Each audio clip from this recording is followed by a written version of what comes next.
Hello and welcome to Season 7. I'm very excited to be able to invite you to join us for Q&A live on March 12th, 2025. President Lincoln's Cottage is hosting this virtual event as a special edition episode. We'll be answering a brand new question and hearing, as always, from a variety of fascinating experts. Plus, we want to hear what questions you might have. Visit us at lincolncottage.org to get tickets. We hope to see you there. Here's today's episode.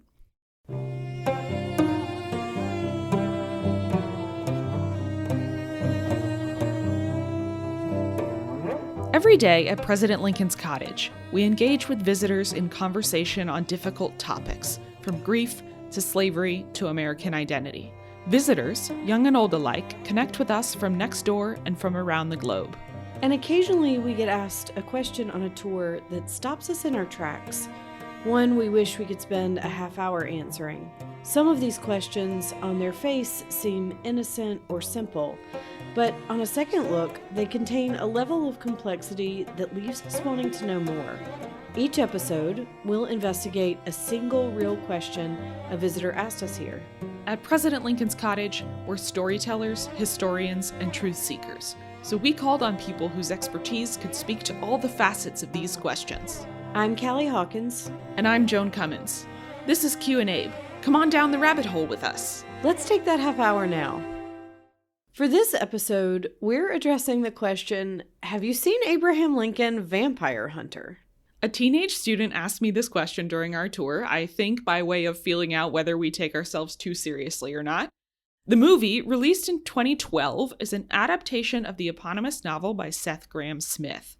The author developed his book into a movie script in collaboration with the film's director, Timur Bekmambetov. In case you happen to be unfamiliar with this film, it purports to be a biography of Lincoln and uses events from his real life, but adds action-packed vampire hunting in strategic places. For example, in the movie, Abraham's mother, Nancy Lincoln, is killed by vampires when he's only a young boy, leading to his lifelong crusade against them, when in reality, her death was caused by milk contaminated with snake root. Grahame-Smith says he was inspired by seeing a surge of Lincoln work in conjunction with the president's 200th birthday and an explosion of vampire content at the same time. What if two great things could be better together, he says. He and Bekmambetov have both described it as a superhero story and talked about their admiration for Lincoln. So, does a movie like this count as learning about history? We spoke to Andrew Salvati, who teaches in the Media and Communications Department at Drury University, for more context. I think it depends. I think that for most people, watching Abraham Lincoln Vampire or Spielberg's Lincoln, they come away with a sense of general themes. Like the moral evil of slavery, or in Spielberg's Lincoln, the difficulties that Lincoln had in passing the 13th Amendment. And they won't necessarily remember all the dates and all the historical details. I think if you already come into it with an understanding of the Lincoln story, maybe you get a little bit more. You get those little details. You say, aha, yeah, I know what's going on there, right? I also tend to see them, too, as catalysts for curiosity. And, I think that year that those movies came out, it was an anniversary year for the Lincolns and everything. But there were more people visiting the cottage with interesting questions. And, certainly I know they didn't come here to find out if he was actually a vampire hunter. But I think it sparked a level of curiosity for people. And I think, honestly, for museums, that's why we're here.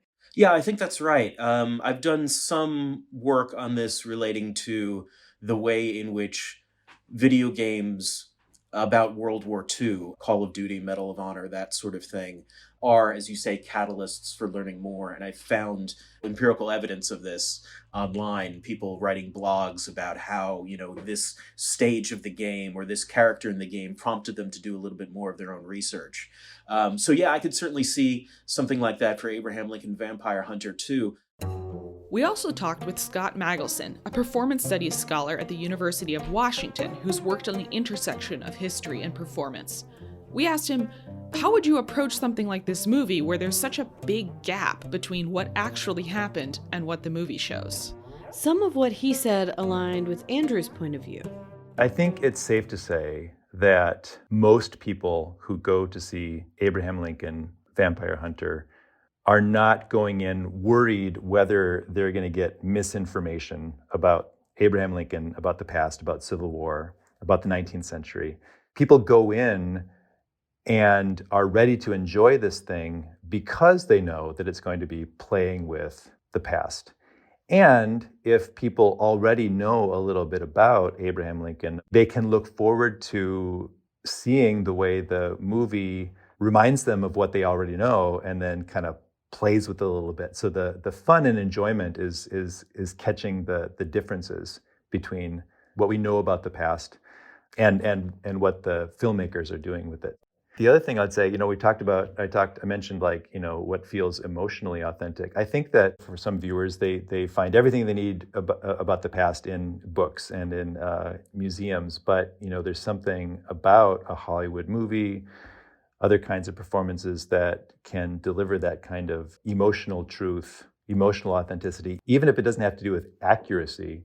So what a great way to feel good about the past, even while you're holding in your head the idea that this didn't really happen.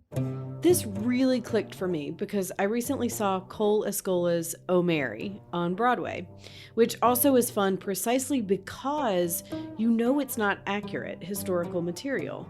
Both Vampire Hunter and Oh Mary possess, for me, the type of emotional authenticity that I've found lacking in so many other portrayals of Lincoln and his family. Seth Grahame-Smith, who wrote the movie, says he hopes it inspires people to investigate further, which aligns with what Callie said about being a catalyst for curiosity.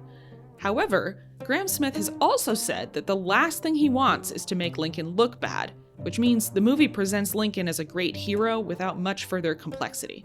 I can see how some folks would find that unserious. If a movie is about a historical subject, why would people feel like it doesn't count? Why would people feel like movies aren't history? There's an assumption sometimes that performance is what's not real. Performance is what you put on. Performance is what you're trying to trick people with. The word performative has become really popular in usage recently. Like performative means when you're doing something that's not authentic, that you're being fake. But performance studies people say, no, wait a minute. Like performance is actually like ourselves are actually all performance. We choose to convey ourselves to other people through performance. It's all we've got, and you do perform different selves in, different occasions. And sometimes that's sincere and sometimes that is insincere, but just because it's performance doesn't make it more or less fake. That's a long-standing fear and anxiety that performance is not authentic. And there's been a long tradition of anti-theatricality, people being distrustful of anything performance-related, especially when it comes to history and the past and what people regard as true. For some people, performance can get in the way of that. Performance can water it down with emotionality and make it more fun with make-believe and pretend. And other people, another big group of people, think of performance as a way to get closer to something more authentic, to talk about the past in a way that feels emotionally true and cognitively true, especially if a performer is really, really good at it and really rigorous and has studied the past, like that we sometimes can trust these people to get us a little bit closer to what really happened in a kind of special, magical performance kind of way. Scott, you can't see this, but it says performance authenticity. One of the things that I just scribbled down that I wanted to talk about, I have been an interpreter for a long time. I wore a costume at the beginning of my career when I worked down at Jamestown in Williamsburg, Virginia. I think it was probably the greatest lesson to me, and this was really early in my career, like first job, but it really caused me to think very deeply about the difference between real and authenticity. And those are, I think in the context of this work, those are very different things. It was not uncommon for a visitor to say, is that real fire? Or is that real water, or, as we were sitting on a ship on a river. And that is not authenticity. I'm not quite sure how to articulate the difference here, but I'd always only ever thought of those two things as being the same, and they're really not. Yeah, and I think part of what I think you mentioned this at the beginning, but it's like the reason people are worried about performance is that they're worried they're being lied to somehow, right? That the information they're getting or the impression that they're getting is somehow fake. Yeah, I wonder if some of these anxieties about what's real, I wonder if that's a fairly new thing to be anxious about. It wasn't until things are mass-produced and things are produced cheaply and it wasn't even consumers right away that started wondering if this is real. It was the advertisers who started saying, this is authentic, this is the real thing, this is homemade, this is made with time-honored traditions, right? Even if it was mass-produced, if Kool-Aid has real sugar in it, people are going to be happier about it than if it is something synthetic. And so we as consumers were taught to be suspicious of anything unless we could believe in it as real. So yeah, again, it's this desire for the real, desire for the authentic, desire for the true representation, but that will always hinge on our recognition that there's a difference between reality and its representation. And we want to kind of, in a very complicated and complex way, we want to be able to keep all these things balanced in our head while we're watching to give us that really enjoyable and successful experience. We know a fair amount about what Lincoln was reading, including Shakespeare, but would he have encountered any vampires? What was out there in the 19th century that Lincoln might have read or known about? Andrew told us about something called Varney the Vampire, which came out around 1847. It's subtitled The Feast of Blood, and is the kind of high drama story any vampire lover could sink their teeth into. But we were starting to realize that what we really needed was a vampire expert. We got in touch with Elizabeth Richmond-Garza, a professor at the University of Texas, Austin, with a specialty in the Gothic. She told us more about what was out there. If we talk about the origin of the vampire, the earliest reference to it actually is in the Epic of Gilgamesh. So it's incredibly ancient, it's incredibly global. If we're thinking about the Seth Graham novel, if we're thinking about Bram Stoker, we're thinking about Frankenweenie, whatever, contemporary Gothic, I think there are two principal points of origin, and they come together at a certain point. One is the South Slavic, especially the Balkan mythologies. And this is a notion of a vampire as a folk belief, someone who's died in a way that's not proper.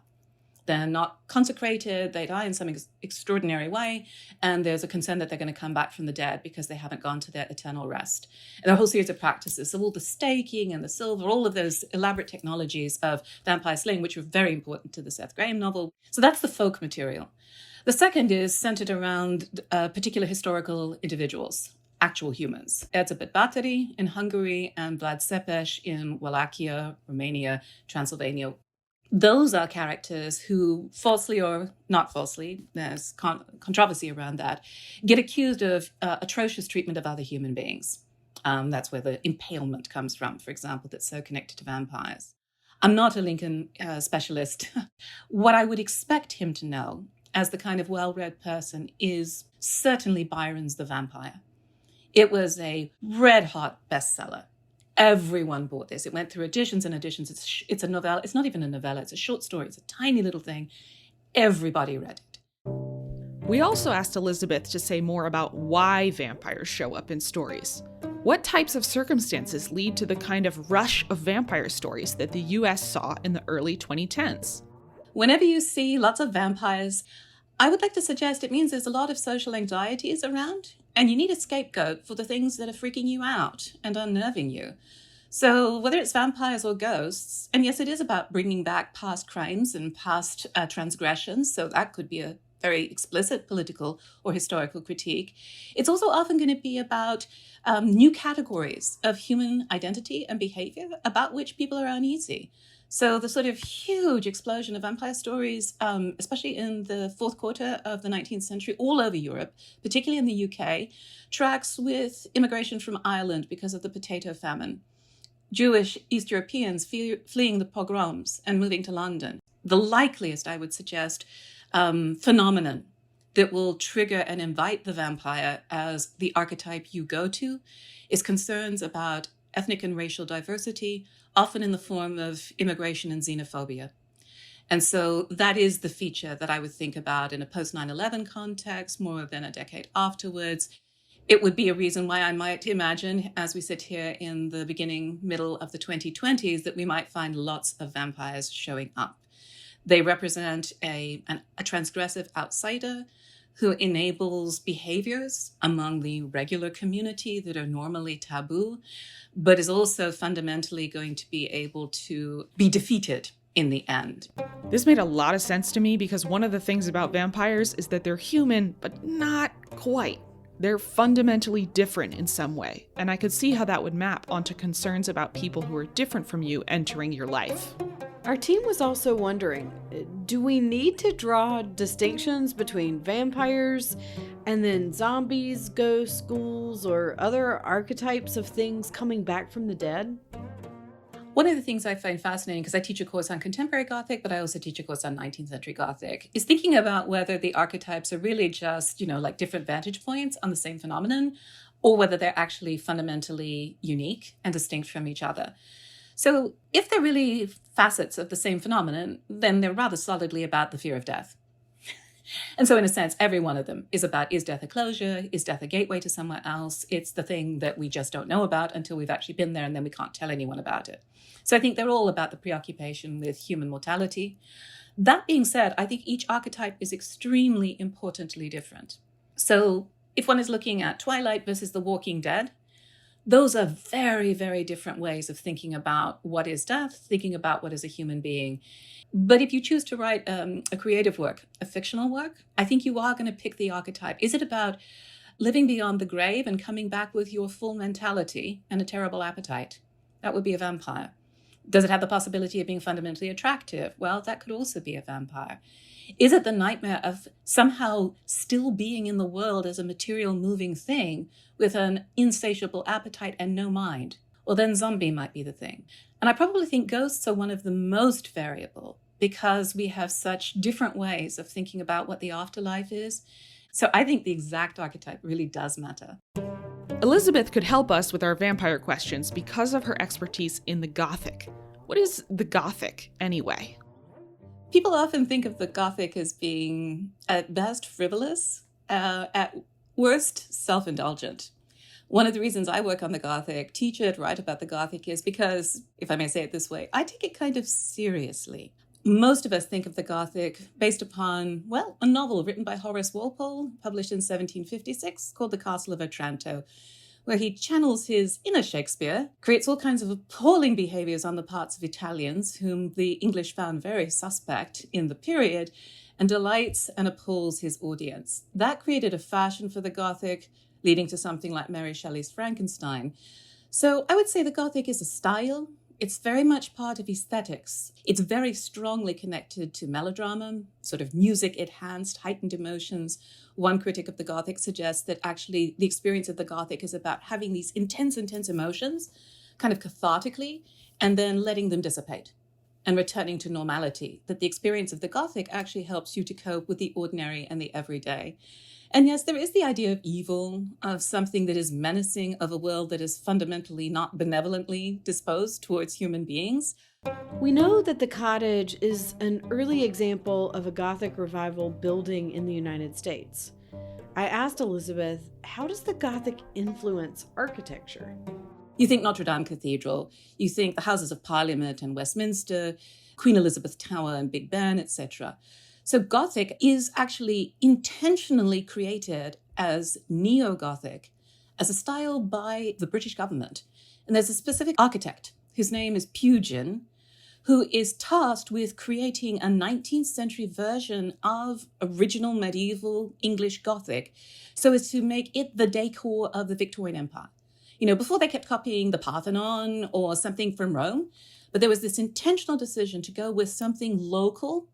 And that Gothic style, which begins in the 1860s and 1870s with one particular architect in the sort of forefront of making it happen is then something that starts being adopted and put in place. Maybe it's a kind of Anglophilia all over the United States. I do think Americans have a different relationship with the faraway past than Europeans do. A long time ago has a different scale for us. I had another question for Elizabeth. What's the deal with sexy vampires? How does that come into the picture? She said there was one crucial pivot. And that is at the Villa Diodati, Byron, Mary Shelley, group of people are hanging out during a particularly stormy summer because of a volcanic explosion. And George Gordon, Lord Byron, creates the sketch for the vampire with a Y. He creates the first attractive vampire. All the previous vampires were either predatory aristocrats and or literally these gnawing dead, these parasitical entities that come back Nosferatu style from the grave. Byron creates Lord Strongmore or Lord Ruthven. He gives two different names to the character. And this is the dandy. This is the seducer. This is this extraordinarily attractive creature on the way, certainly, to someone like Edward from the Twilight series. Some, like Stoker, use both. So all kinds of really interesting things happen.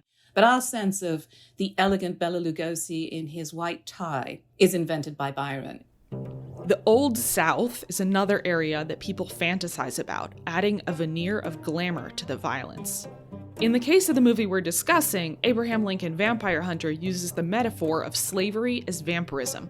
What kind of commentary might this be making? Elizabeth gave us a couple other examples of how vampires have been used to reflect on society. I think the vampire is regularly used to make meta-commentaries, to make social commentaries. One of the ones that it's most regularly been used to look into is class inequities in economics. Famously, Karl Marx describes capitalism as being a vampire. In terms of concrete use of the vampire, one of the things that troubles me is that it has regularly been used by artists to say rather progressive things. But the vampire story and the archetype itself at the same time confirms any number of prejudices. There are multiple cartoons that are out, obviously they're suppressed at the moment, but have been out over the last 5 or 6 years that represent Vladimir Putin as a vampire. Doesn't hurt that his name is not Vlad, but it is Vladimir, so there's a certain sort of euphoniousness about it. So if you start looking at political cartoons in particular, you'll see the vampire showing, and in the United States as well, constantly in terms of looking at unjustified authoritarian leadership and or populations that are viewed as living parasitically off the collective. And it doesn't always do good work. It can go either way. So does this central metaphor hold up for this story? What it has done, if anything, I think, is to reveal the appropriateness or, perhaps the inappropriateness, if you're not a fan of the book or the movie, of the metaphor of slaveholding as a kind of vampirism. And it's a metaphor that was actually used at the time in the 19th century by no less an abolitionist than William Lloyd Garrison, who in an 1829 speech called the institution, quote, the vampire which is feeding upon our lifeblood. So this image of slaveholding as vampirism was certainly circulating at the time. And that's kind of what I tried to get at in my essay that I wrote a few years ago on the book, is that how do we, as historians, represent something like the institution of slavery, which is so horrifying and so enormous? How do we actually do that without just kind of falling back onto statistics or kind of real vague generalities? And the argument that I made was, well, we may have some writings from former slaves, or former enslaved people, I should say, that document what the experience was like for them. We don't have that for a lot of people who were enslaved. So Seth Grahame-Smith kind of comes up with this way. I don't necessarily think he knew he was doing it, but by mapping Gothic codes onto the Lincoln story, onto the story of enslavement, we kind of get a better sense of how horrifying and how gruesome it was. I do think part of the metaphor that makes sense is that it's body-focused, emphasizing the exploitation of Black bodies that was a key element of chattel slavery. However, our colleague Jules pointed out that the metaphor also conflicts with ideas about blood from the time, where scientists and legislators placed great value on quantifying what percentage of a person's blood was of African origin. If the Confederate vampires survive by drinking the blood of Black people, Wouldn't that make them black by their own standards? You'd assume they would want to avoid that at all costs. What's different between when the book or movie came out and now that might change how we think about its approach to slavery and history? For one thing, vampires were in the 2010s. True Blood was on TV, Twilight was huge. I remember seeing round the block lines to get into the movie. It became a big point of reference for what people meant when they thought about vampires. Seth Grahame-Smith explicitly referenced it. He is, quote, proud to say my vampires don't sparkle, end quote. Meaning, they're real vampires, not girly romantic ones. Elizabeth says the Gothic has prompted this kind of reaction for a long time. One of the things that's delightful and paradoxical about the Gothic is, as it began to get rather successful and fashionable in the early 19th century, it was simultaneously accused of being frivolous and effeminate, and young women were not supposed to read the Gothic novels because they were too racy and too daring. On the one hand, no real person would actually bother with a Gothic novel. On the other hand, a young woman might be far too excited by it for her own good. So again, I think Gothic novels do a lot of really important work, but they do have this tradition of being disparaged. And being disparaged means that they're considered, as I say, simultaneously only to be read by girls. And also girls really shouldn't read something like that. The other major difference between 2012 and now is how we approach the simplification of historical stories. Since then, we've had many more conversations about the importance and the value of a complex narrative. I have a general sense that people who feel that we need to go back to whatever we were doing before feel that that was better because it was simpler, easier to understand or predict. If I were going to make a movie about Lincoln today, even if it had vampires in it, I would want it to be about how complicated the story really is, and not about we got rid of the bad guys and then everything was fine. We're always working to reveal the true, really complex Lincoln here at the cottage. For example, in our teacher programming, we ask folks to think carefully about enslavement as a choice that enslavers were making every day to exploit others. I think there is a very important critique that could be made more generally of the role of agency and accountability in the novel, again, for this original sin. Was it just going along with what was happening? And then if we do want to read it kind of allegorically as being about slavery in the US, about how plantation culture came to be, about whether people chose or did not choose that, then I think the novel gets more and more complicated. Scott watched the movie with his kid, who agreed that its approach could have been more complex. The big question my kid had was, isn't slavery bad enough? Isn't the sort of Confederacy and the notion of what Lincoln was fighting against, doesn't that make a good enough villain? Why do you have to additionally add vampires? It's kind of like when you watch Indiana Jones, when you watch Raiders of the Lost Ark, and you have the Nazis who are interested in the Ark of the Covenant as a way to help them win the war. That's not the problem with the Nazis. That's not the problem with the Nazis. The Nazis are still terrible, and they are villains with or without that story. So I think this movie fits into that same kind of category, this same genre. Andrew also brought the Nazis up. They're obliquely referenced in the book version of the story, when Grahame-Smith says that there was another vampire uprising between 1939 and 1945. People who didn't necessarily read the book thought that slavery was just a contrivance of the vampires, that it was something that the vampires did and that human beings didn't have a role in it at all. I think you kind of get in the same problem there too with the Holocaust, being that the Holocaust was a contrivance of the vampires, that humans had no agency in it and humans weren't responsible for it. So I think he kind of throws it out at the end there and doesn't really elaborate on it at all. And that's why I think it can be problematic. But for a close reader of Abraham Lincoln Vampire Hunter, vampires sort of attached themselves to the institution that already existed, that was brought over by Europeans. And vampires kind of saw this as an opportunity. One can maybe assume that Seth Grahame-Smith meant the same thing when it came to Nazis and the Holocaust, but I think he needs to be careful there in a way that maybe he wasn't. Yeah. And it's interesting to think about no human being could possibly be this evil. And you're like, well, they were. So. Right. We might not have expected a conversation about vampire cinema to have much to do with how we do our work here at the cottage. But in conversation with our guests, it really started to change how we think about the work that we do. Is there a difference between what we're doing as historians and what people who make more popular media about it are doing? I don't know how controversial a statement this is, but I'm kind of one to think that history itself is a medium. So I think historians are kind of media studies folks themselves because they're involved in doing source criticism, right? Which is something that we do as media studies folks as well. It's kind of like a general humanities approach to the world and life as well, right? Doing source criticism and trying to be objective and reading texts and seeing how they interact with other texts. In our conversation about performance and authenticity, Scott also had some serious questions about a traditional historical approach.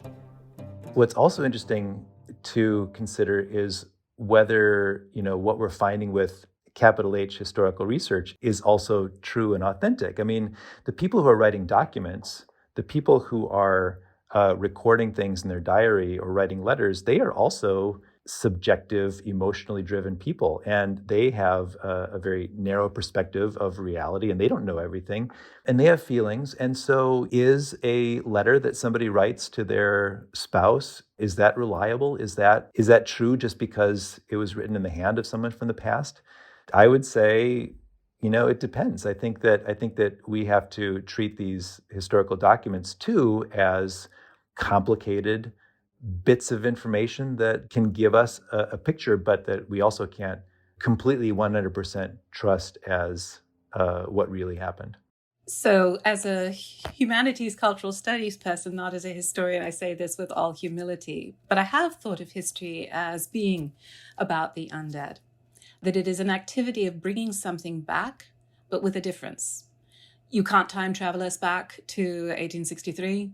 So it's some kind of revenant version of the past that involves a seance or a conjuration. Again, the broad category of the undead. It involves imagining the stories of people for whom we will never have an archive, about whom we will never know anything, in particular, unlike someone like Abraham Lincoln, about whom one knows a very great deal. So I think sometimes it is a matter of bringing back the dead, but knowing that they're not going to be the same as when they were alive. And I think it's one of the things that's exciting for me about the way history is done as someone who does cultural studies rather than, say, very strictly archival historical work. Well, I, for one, am going to have a lot of fun thinking about myself as a caretaker of the undead. One of my favorite parts about what we do at the cottage is that we encourage people to connect with the story of this place through their emotions. It's not uncommon for someone to be drawn to tears or to laugh out loud while on a tour. To me, it's a deeper level of engagement with the place and with the story, and it's what sets our experiences apart. With this in mind, I really appreciate what Scott had to say. We think with our emotions, right? And so a lot of the past, especially in the past couple hundred years, there's been this conceit that if we can kind of suppress our emotions, we can get closer to the historical truth because that's more objective, that's more cognitive, and emotions are squishy, emotions are unreliable, emotions can get in the way.